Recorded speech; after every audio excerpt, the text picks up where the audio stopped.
আসসালামু আলাইকুম প্রিয় দর্শক, আশা রাখি আপনারা সকলে ভালো আছেন। প্রিয় দর্শক, আপনারা তো জানেন যে বিগত ফ্যাসিস্ট সরকার আমলে সাংবাদিকেরা কি ধরনের ভূমিকা পালন করেছিল।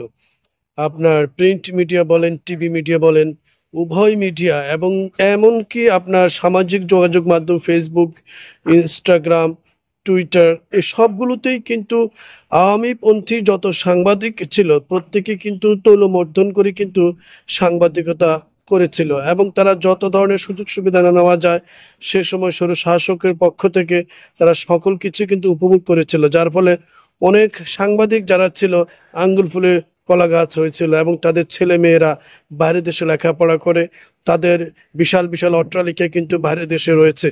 প্রিয় দর্শক, এখন সময় এসেছে সেই সকল সাংবাদিকতার আড়ালে যারা অপসাংবাদিক চর্চা করছিল, যারা মূলত বিগত সরকারকে আপনার তোষামতি করে তাদের সাংবাদিকতা বজায় রেখেছিল।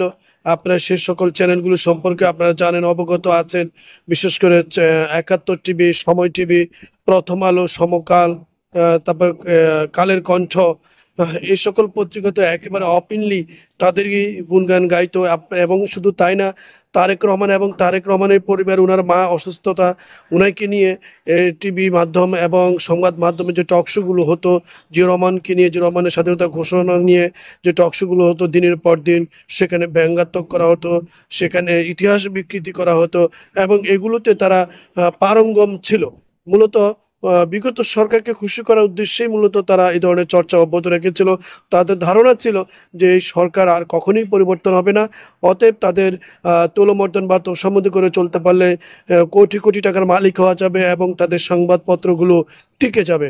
এখন কিন্তু দুঃসংবাদ এবং সময় এসেছে যে প্রেস সচিব, যিনি মাননীয় উপদেষ্টা, প্রধান উপদেষ্টা ডক্টর মোহাম্মদ ইউনূসের প্রেস সচিব শফিকুল আলম, তিনি বলেছেন যে ওই সকল সাংবাদিক যারা বিগত ফ্যাসিস্ট সরকার আমলে অপসাংবাদিকতা করেছিল তাদের কিন্তু জাতিসংঘের অধীনে তাদের তত্ত্বাবধানে তদন্ত করা হবে এবং তাদের বিরুদ্ধে আইনানুগ ব্যবস্থা নেওয়া হবে। গত 15 বছরের সকল সাংবাদিকতা আর যে বহিঃপ্রকাশ ঘটেছিল, সকল সাংবাদিক এবং সাংবাদিকতা যখন আপনার টেনে নিয়ে আসবে তখন অবশ্যই মিডিয়াগুলো সামনে চলে আসবে এবং তাদের বিরুদ্ধে এবং তাদের যে চেয়ারম্যান যারা ছিল, যাদের হুকুমে, যাদের ইশারায়, যাদের একেবারে কি বলে কলমের সাইনে এগুলো প্রতিনিয়ত প্রকাশ পেত, তাদেরকে কিন্তু ধরা হবে। প্রিয় দর্শক, সকালে ব্রডকাস্ট জার্নালিস্ট সেন্টারের পর্যালোচনা ও মত বিনিময় সভায় প্রেস সচিব তিনি কিন্তু কথা বলেন। শফিকুল আলম বলেন যে বাংলাদেশের সাংবাদিকতা বিগত সরকার আমলে সরকার দ্বারাই নিয়ন্ত্রিত ছিল, এখন এই নিয়ন্ত্রণ কিন্তু এখন স্বাধীন হয়েছে বলে আপনারা জানেন সাংবাদিক কামাল থেকে উঠে আসছে, যা ইচ্ছা তা বলছে এবং ডক্টর ইউনূসকেই কিন্তু টার্গেট করে সে কথাগুলো বলছে। তার বিপক্ষে বলছে, জনগণের কিন্তু পক্ষে নাকি জনগণের বিপক্ষ নিয়েছে। ডক্টর ইউনূসের বিপক্ষে যাওয়া মানে জনগণের বিপক্ষে যাওয়া এবং কি সে ভারতের সমর্থক এবং আওয়ামী লীগের পুনর্বাসন, আওয়ামী লীগের সমর্থক সাংবাদিক হিসেবে কিন্তু সে হাজির হয়েছে।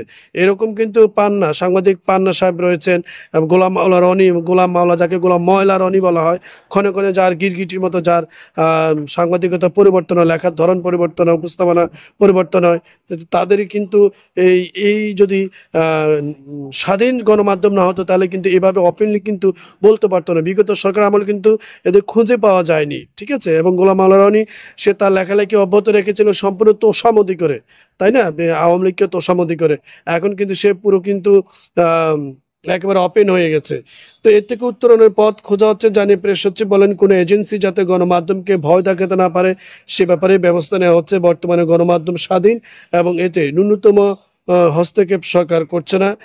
তিনি সম্প্রচার মাধ্যমের জন্য আলাদা কমিশন গঠন, সাংবাদিকতা ন্যূনতম শিক্ষাগত যোগ্যতা, আলাদা বেতন কাঠামোর দাবি জানিয়ে এসেছে। ন্যূনতম যাতে 30,000 টাকা বেতন করা হয় এই ব্যাপারে তিনি আলোচনা জানিয়েছেন। তো প্রিয় দর্শক, এটা যদি হয় অবশ্যই স্বাধীন সাংবাদিকতা প্রকাশের ক্ষেত্রে স্বাধীন কমিশন গঠন করে যদি সাংবাদিকতাকে সামনে তুলে নিয়ে আসা হয় তাহলে কিন্তু এই দেশ এবং জাতির জন্য ভালো হবে।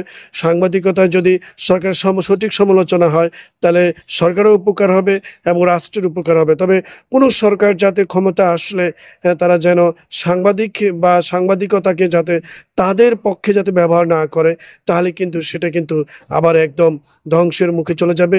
একটি রাষ্ট্রকে বাঁচিয়ে রাখার জন্য, সঠিক এবং সুপথে পরিচালনার জন্য সাংবাদিকতা অবশ্যই নিয়ন্ত্রণ করা যাবে না। তাদেরকে স্বাধীন করতে ভাবে কাজ করার সুযোগ দিতে হবে।